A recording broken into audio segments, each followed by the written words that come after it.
The skill tree is one of those things that many people in the community wonder about the most, like what types of skills there are, how many different trees, and so on. Keep in mind, everything is subject to change, as there's a reason these menus weren't supposed to be shown. But we are less than 50 days from release, so who knows what's going to change in that time frame. We sure don't. But anyways, happy holidays folks, and let's get to the topic of today, leaked by a Russian channel known as We Love Games, and that is the skill tree and overall inventory. As of now, this is the only image of it we have, as the video it was in has been edited, so we gotta work with what we got. So here we can see the basic setup of the inventory with the sunset beaming in the background. On both sides of the screen we have two separate trees, one on the right being for parkour and the one on the left being for combat. To gain skill points on both sides, you need to constantly grind out, rather running and not stopping, or going on a killing spree. But as you commit either act, you'll know when you're getting experience in the top right corner of the screen. Unfortunately, and this might piss some of you off, but we don't really know any of the skills for sure, and it's all just a guess from here, as like I said, this is the only view of it we got. But a friend of mine, Simple, tried to predict what some of these may be by the looks of the icons. It does overall give us a better idea as to when the skills like wall running are going to be unlocked, which unfortunately is pretty far down.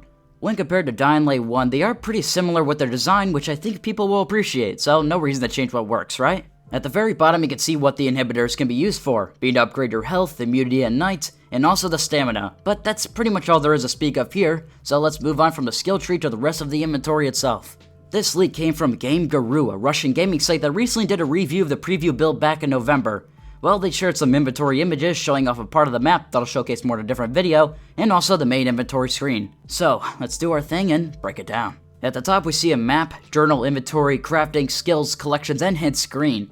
If I had to guess, throughout the story you'll write in your journal about the choices you've made with maybe some of Aiden's artistic drawing skills put to use. Everything else besides maybe the collections section seems pretty straightforward, but I assume collections are just special trophies or pickups you'll find around, like they had in the first game. And if you really want to compare the whole thing, the inventory is entirely different from Dying Light 1, especially with Aiden being there with his classy shades. But things have now taken clearly a more RPG style look to things. The rest of this in the overview screen is where we can see our weapons, accessories, consumables, and tools. To the bottom right of the screen is where we can see 3 locked boxes, all of which I personally have no idea what they could be, so if you want to, speculate in the comments. The right of the screen is where we can mainly see our gear, which ends up creating a pretty ridiculous looking outfit. So we have 6 different gear pieces we can collect. I do wonder how the pre-order bonus outfits are gonna play out, as I have a hard time thinking they'll put anything extremely powerful as a bonus. So I hope they execute that correctly.